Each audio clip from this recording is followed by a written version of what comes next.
बिस्मिल्लाहिर्रहमानिर्रहीम। अस्सलाम वालेकुम। मैं हूँ सैयदा महरीन अज़ीमी, तबीबा हूँ, कलर थेरेपिस्ट हूँ। कलर थेरेपी और हर्बल मेडिसिन से ट्रीटमेंट करती हूँ। उम्मीद करती हूँ कि आप लोग बहुत खुश होंगे, सेहतमंद होंगे।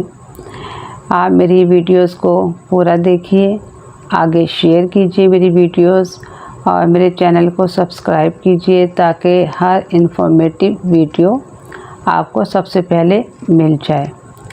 इंटरनेशनल रूहानी स्कॉलर और मेरे रूहानी उस्ताद ख्वाजा शमसुद्दीन अज़ीमी साहब फरमाते हैं, कुरान मजीद फ़ुरक़ान हमीद में अल्लाह तबारक व तआला का इरशाद है कि जो ये रंग रंग की जो अशिया उसने ज़मीन में तुम्हारे लिए पैदा की हैं, उनमें समझ बूझ रखने वालों के लिए निशानी है कि वो उस पर गौर व फ़िक्र करें और समझ बूझ से काम लें। यानी अल्लाह ताला की हर तख्लीक में कोई ना कोई रंग गालिब होता है। अल्लाह ताला ने इंसान को बहुत सन्नाई से और मोहब्बत से तख्लीक किया और उसको तमाम मखलूक़ात में अव्वल दर्जा अता किया। रंग और रोशनी से मुज़य्यन इस शाहकार यानी इंसान को अल्लाह ताला ने अशरफुल मखलूक़ात का दर्जा जो है वो अता किया है। गौरतलब बात यह है कि हम मिट्टी के जो खिलौने हैं हम उसकी मरम्मत जो है वो मिट्टी से करते हैं और कपड़े की गुड़िया की मरम्मत जो है हम सुई धागे से उसको सीते हैं और प्लास्टिक के जो चीज़ें होती हैं उनकी मरम्मत भी हम प्लास्टिक से ही करते हैं। यानी जब इंसान की जो असल है उसके अंदर अगर ख़राबी पैदा हो जाए तो या बीमारी पैदा हो जाए तो इंसान की असल जो है वो रंग और रोशनी है। तो उसकी मिजाज को दुरुस्त करने के लिए और उसको सेहत के लिए और उसकी बीमारी को दूर करने के लिए, उसके इलाज के लिए हम उसी चीज़ को इस्तेमाल क्यों नहीं करते जो उसकी असल है, यानी रंग और रोशनी। ये बात तो ज़ाहिर है कि जब हम गुड़िया की मरम्मत करेंगे तो हम उस पर मिट्टी का लेप नहीं लगाएंगे और जब हम मिट्टी के खिलौने को जोड़ना चाहेंगे तो उसको सुई धागे से नहीं सिएंगे। इसी तरह इंसान जब बीमार हो जाता है तो उसकी असल जो है वो रंग और रोशनी है। कुरान मजीद में भी अल्लाह ताला फरमाते हैं कि इंसान जो है वो रंग और नूर पर उसकी तख्लीक रंग और नूर से हुई है। तो जब इंसान का हमने उसको मिजाज को दुरुस्त करना है, उसको सेहत देनी है और उसकी बीमारी को दूर करना है तो उसके इलाज के लिए भी हमें रंग और रोशनी से ही हम फ़ायदा उठा सकते हैं और इसमें कामयाबी यकीनी है, क्योंकि रंग और रोशनी का इलाज जो है ये फितरत से ऐन हम आहंग है। तो इसलिए इसका जो फ़ायदा है, जो इसका रिज़ल्ट है, ये दूसरे इलाज मुआवजे की निस्बत इसमें शिफा का तनासुब ज़्यादा है। हर इंसान आज़ाद पैदा होता है, आज़ादी उसका पैदाइशी हक़ है। ज़िंदा कौमें अपने आज़ादी के दिन को बड़े जोश और जज्बे के साथ मनाती हैं जिस दिन उनको ग़ुलामी से निजात मिली। 14 अगस्त कुछ दिनों के बाद आने वाली है। इस दिन को जो है हम लोगों को बहुत अच्छे तरीके से सेलिब्रेट करना चाहिए। आपको पता है कि हमारे झंडे में भी 2 कलर्स हैं और ये कलर्स जो हैं ये अमन, मोहब्बत, सलामती और इस्लाम की सरबुलंदी को ज़ाहिर करते हैं। हमें अपने अमल से, अपने किरदार से, अपने इस झंडे की अज़मत को और अपने मुल्क की अज़मत को जो है वो हमने इसको बहुत अच्छे तरीके से इसको परवान चढ़ाना है।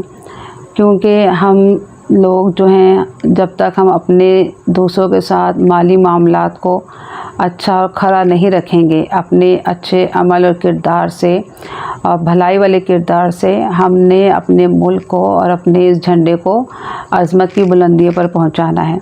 इस दिन को अच्छे तरीके से सेलिब्रेट करें, लेकिन जगह जगह बाजे बजा कर, शोर शराबा करके, वन व्हीलिंग करके, फायरिंग करके जो हम लोग इस दिन को मनाना चाहते हैं, तो ये सब शैतान के हर पे हैं।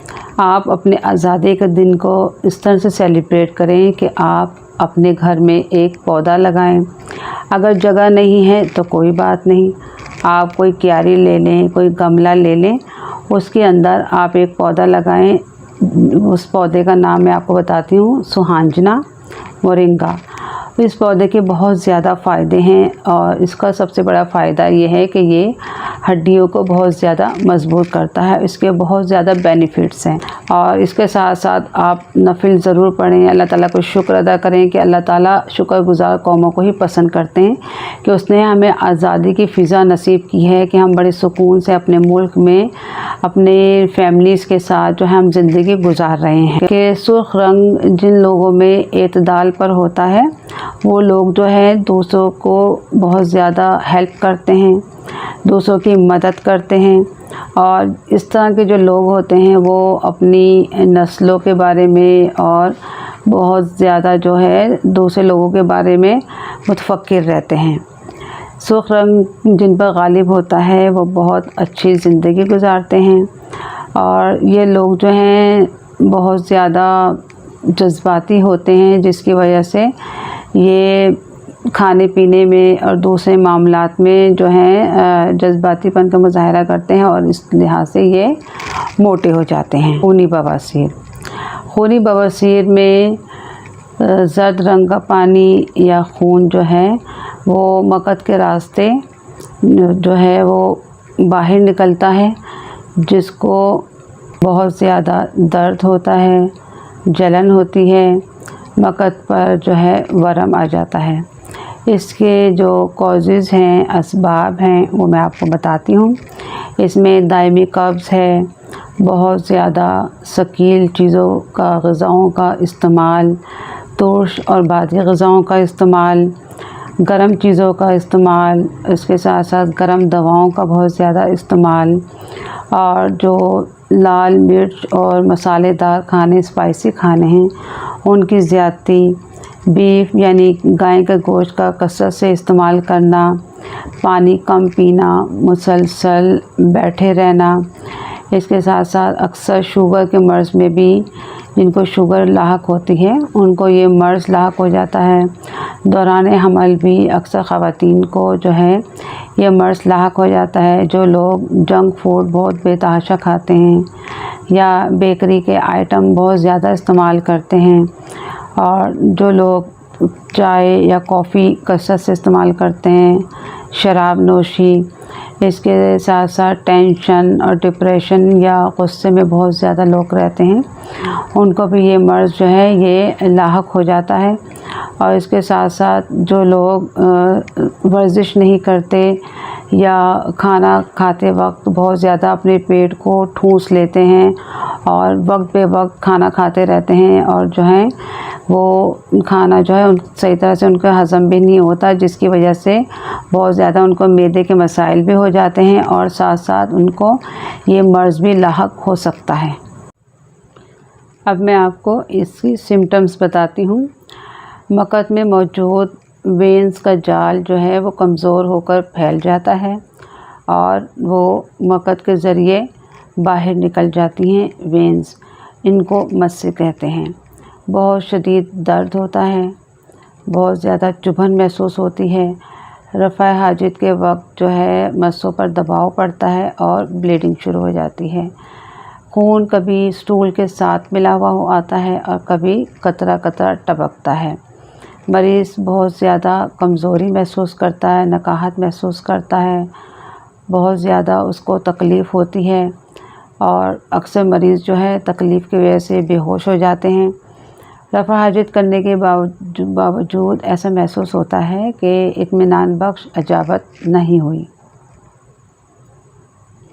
और मरीज़ को जो है बहुत ज़्यादा अज़ियत महसूस होती है, उसके मस्सों पर दबाव पड़ता है जिसकी वजह से उसे जलन महसूस होती है, उसके अंदर दर्द महसूस होता है और ख़ारिश महसूस होती है।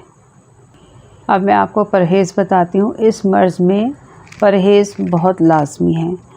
इसमें सबसे पहले ये कि आपने बीफ यानी कि गाय का गोश्त वो आपने उससे परहेज़ करना है। लाल मिर्च, मसालादार जितने भी खाने हैं उनको आपने अवॉइड करना है।